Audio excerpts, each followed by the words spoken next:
You've finally done it. You've broken free. You've endured the pain, the confusion, the sleepless nights, and you've walked away. You've blocked their number, changed the locks, and you're starting to breathe again.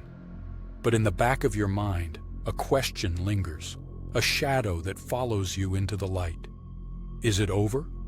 Or will they come back? We call it hoovering, that infamous vacuum-like attempt to suck you back into their world. But the question so many survivors ask is, do narcissists always do it? The short answer is no, they do not always hoover. But the reason why is crucial to understand because it has nothing to do with you and everything to do with them. To a narcissist, you are not a person they miss. You are a source of supply. Think of yourself as a utility, like a power outlet. When you are plugged in, you provide the validation, attention, and drama they need to feel alive. When you leave, they lose that power source. The decision to hoover is not based on love or remorse. It is a cold, calculated decision based on supply and demand. The most common reason a narcissist will hoover is simple. Their new source of supply has failed. They didn't leave you for someone better. They left you because they had already secured a new target. They had their next source of validation lined up before you were even gone. But narcissistic relationships are cyclical and doomed. The idealization phase always ends and the devaluation begins. When their new source starts to pull away or becomes too much work, the narcissist's supply runs low. Suddenly you, the old reliable source, start to look appealing again. You are familiar. You are a known quantity. And so they hoover, not because they miss you, but because their new toy is broken and they need a battery recharge. Another reason they hoover is to punish you for leaving. Your departure was a profound narcissistic injury. It was an act of rebellion that proved you were not under their control.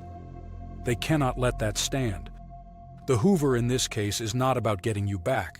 It's about winning. They will reach out just enough to give you hope, to make you think they've changed, only to discard you again, cruelly and abruptly. This is a power play. It's a way of saying, you can try to leave, but I am the one who decides when this ends. I can have you back whenever I want. It's the final cruel act of reasserting their dominance.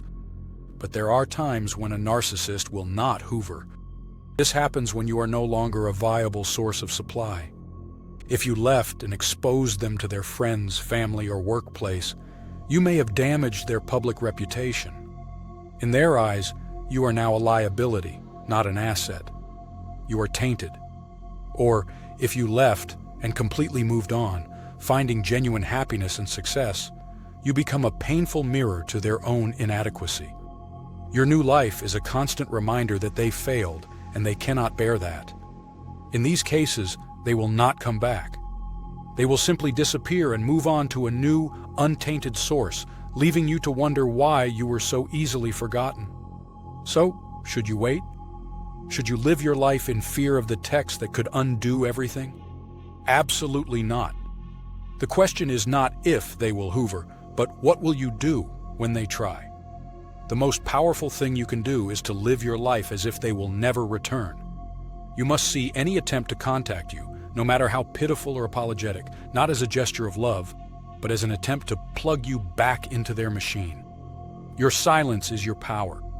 Your lack of response is your fortress. Every time you ignore their message, you are not just rejecting them. You are affirming your own freedom. You are telling them and yourself that the power you once gave them is now yours to keep. Whether they hoover or not is irrelevant to your healing. Your focus must be on building a life so full of genuine connection and self-worth that their return wouldn't even be a temptation. They are a ghost from a past life. Do not wait for the ghost to knock. Just keep building your new house, strong and secure, on a foundation they can never touch. Thank you for watching. Please share this to remind every survivor that their peace is not up for negotiation.